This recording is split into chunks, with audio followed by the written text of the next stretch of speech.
बिस्मिल्लाहिर्रहमानिर्रहीम। आपको इस चैप्टर के बहुत से क्वेश्चन ऐसे नज़र आएंगे कि ऊपर आपको एक्सरसाइज नंबर आपकी बुक पे कोई और होगा, लेकिन वीडियो के अंदर कोई एक्सरसाइज का नंबर और चल रहा होगा। तो इससे आपने परेशानी हो ना, आपने सिर्फ अपने बुक के क्वेश्चन को देखना है कि आपकी बुक में ये वाला क्वेश्चन ही है जो मैं करवा रहा हूँ, क्योंकि नई बुक के मुताबिक मैंने जो थंबनेल है वो चेंज कर दिए हैं। जो थंबनेल के ऊपर क्वेश्चन नंबर है वही न्यू बुक के ऊपर है। तो क्योंकि बहुत से क्वेश्चन ऐसे हैं जो पुरानी बुक्स में भी थे, वहाँ पे मेरी वीडियो मौजूद थी, लेकिन वहाँ पे एक्सरसाइज नंबर और था या क्वेश्चन नंबर और था, तो मैंने वो वीडियो वहीं से ले ली है। तो इसलिए उनकी जो पुरानी वीडियो उनकी कुछ क्वालिटी भी इतनी शायद बेहतर ना लगे आपको, लेकिन इंशाल्लाह आसा आसा मैं अपडेट कर रहा हूँ। क्वेश्चन नंबर 2 है सब्ट्रैक्ट। सब्ट्रैक्ट मीन माइनस कर देना है। सब्ट्रैक्ट दिस, इसको माइनस करना है, फ्रॉम दिस, इसमें से। जिसमें से माइनस करना होता है उसको पहले लिखा जाता है, या पहले फ्रॉम के बाद वाली वैल्यू को पहले लिखा जाता है। ये पहले लिख लिया। अब जो दूसरी वैल्यू है जिसको सब्ट्रैक्ट करना है वो नीचे लिखेंगे, या अगर हम ऐसे ऐसे माइनस कर रहे होंगे तो उसको बाद में लिखेंगे माइनस के साइन के साथ। तो मेरे ख्याल में इसको मैं अब आपको इस रूल के मुताबिक ही करवा दूं, क्योंकि नेक्स्ट फिर इसी तरह ही प्लस माइनस ज़्यादा होनी है। हमने इसमें से इसको क्या करना है, सब्ट्रैक्ट, यानी सब्ट्रैक्ट करना है। तो जिसको सब्ट्रैक्ट करना होता है ना उसको ब्रैकेट के अंदर लिख लें। तो जो प्लस के क्वेश्चन होते हैं उसमें यहाँ माइनस नहीं आता, उसमें प्लस ही करना होता है, तो उसमें ये ब्रैकेट की ज़रूरत भी नहीं रहती, या हमने इनको माइनस करना है तो इसलिए माइनस के साइन की वजह से हमने इन सारों को ब्रैकेट के अंदर लिख दिया है। तो इसमें ये होता है कि सब्ट्रैक्शन में कि जब हम ब्रैकेट को खोलते हैं, ब्रैकेट के बाहर अगर माइनस हो तो अंदर के सारे साइन चेंज हो जाते हैं। ये प्लस का है, चेंज होकर ये माइनस का हो गया, और ये प्लस का है, ये भी माइनस का हो गया, ये माइनस का, ये प्लस का हो गया, ये प्लस है, ये भी माइनस का हो गया। अब नेक्स्ट स्टेप हमने ये करना होता है, एक तो साथ साथ इनको हम तरतीब करते जाएं, यानी जिसकी पावर सबसे बड़ी है उसको पहले, और जिनकी पावरें सेम हैं, जिसको लाइक टर्म कहते हैं, उनको एक दूसरे के साथ साथ इकट्ठे करके लिखते जाएं। जैसा देखें, सबसे बड़ी पावर है ये -4x³ और x³ तो नहीं है ना कोई भी, उसके बाद x² है, ये +3x², और x² कौन सा है, ये -x²। अब 2 पावर के बाद 1 पावर वाले आ जाएंगे, वो ये एक ही है, +15x। अब x वाली वैल्यू एक ही, अब नंबर जो अकेले नंबर है कांस्टेंट, -8 और -1। अब वही रूल का, अब इनके जो सेम साइन है उनको हम प्लस करेंगे अगर 2 वैल्यू हैं, जैसे ये 2 हैं, ये आपको समझाने के लिए मैं अंडरलाइन कर रहा हूँ, और ये 2 वैल्यू हैं, ये तो है ही x³ की अकेली है, तो इसलिए जो अकेली वैल्यू है वो तो एज इट इज आ जाएंगी, इसके साथ तो कोई प्लस माइनस होने वाली है ही नहीं है। अब देखो, जिसके साथ कुछ नहीं होता उसके साथ 1 होता है इधर। अब इनके कोएफिशिएंट के देखें, इसका साइन प्लस है और इसका साइन माइनस है, डिफरेंट साइन हो तो हमने माइनस करना होता है। 3 से 1 माइनस किया 2x², और आंसर के साथ बड़े नंबर का साइन। अब x की वैल्यू अकेली है, x की वैल्यू और कोई नहीं है, तो ये अकेली हो तो ये एज इट इज आ जाएगी।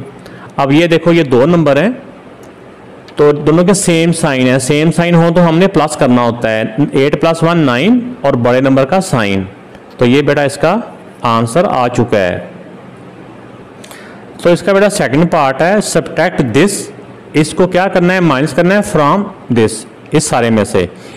जो फ्रॉम के बाद वाली वैल्यू वो पहले लिख देंगे, इसमें से इस वाली वैल्यू को, यानी इस वाली वैल्यू को क्या करना है, इस वाली वैल्यू को क्या करना है, सब्ट्रैक्ट। अगर सब्ट्रैक्ट करना हो जिसको, तो आप अगर वो बड़ी वैल्यू है तो ब्रैकेट डाल के इधर माइनस का साइन, यानी इसमें से इसको सब्ट्रैक्ट करना है। ये साइन तो इसके अपना था ना। तो अब हमने नेक्स्ट टाइम में इनकी ये ब्रैकेट को ख़त्म कर लेना होता है, बाहर माइनस होता है तो जिसकी वजह से इसके साइन चेंज हो जाते हैं। तो इन सारों के साइन चेंज कर देंगे, लेकिन पहली वाली वैल्यू सारी की सारी एज इट इज़ नीचे आ जाएगी। तो इनका साइन, ये ब्रैकेट जब हटाएंगे तो तो ये वाला जो माइनस होगा अंदर के साइन चेंज कर देता है, तो ये खुद चला जाता है ये बता के कि अंदर वालों के साइन चेंज कर दो। ये माइनस है, चेंज हो गया प्लस हो जाएगा, ये भी माइनस है, चेंज हो गया प्लस हो जाएगा, और ये प्लस है, ये चेंज हो के माइनस हो जाएगा। अब जो नेक्स्ट स्टेप है हमारा, वो हमने ये करना होता है, जो इसमें लाइक टर्म है ना उनको एक दूसरे के पास पास करके लिख लेना होता है। जैसे ये ये बी क्यूब है ना, जो बी की पावर 3 है, अगर कोई और भी बी की पावर 3 होगी तो उसको इसके साथ लिख लेंगे, लेकिन और कोई नहीं है बी की पावर 3 वाली जिसको बी क्यूब कहते हैं ना।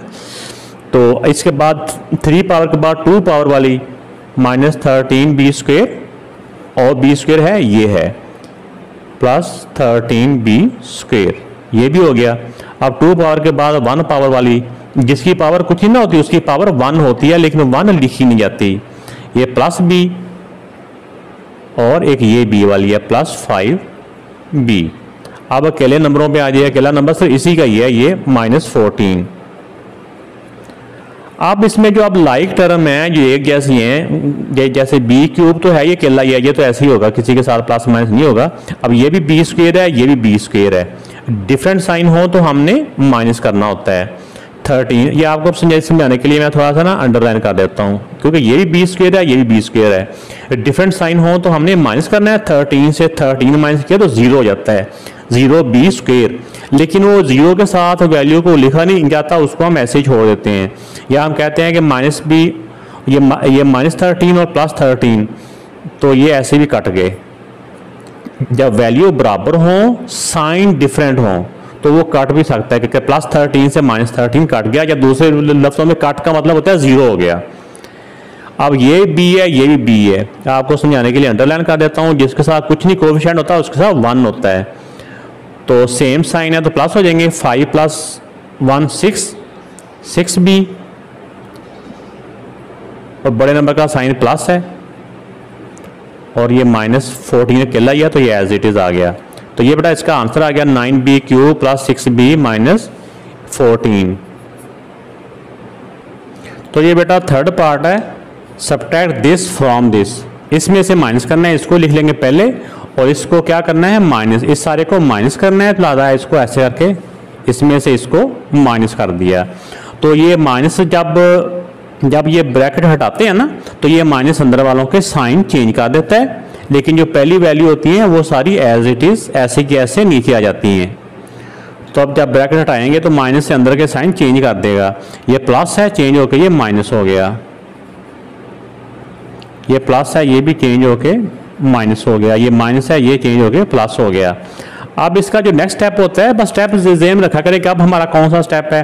अब हमने करना होता है जो लाइक टर्म होती हैं, जिनकी पावर एक जैसी होती है ना, उनको हमने पास करके लिख लेना होता है।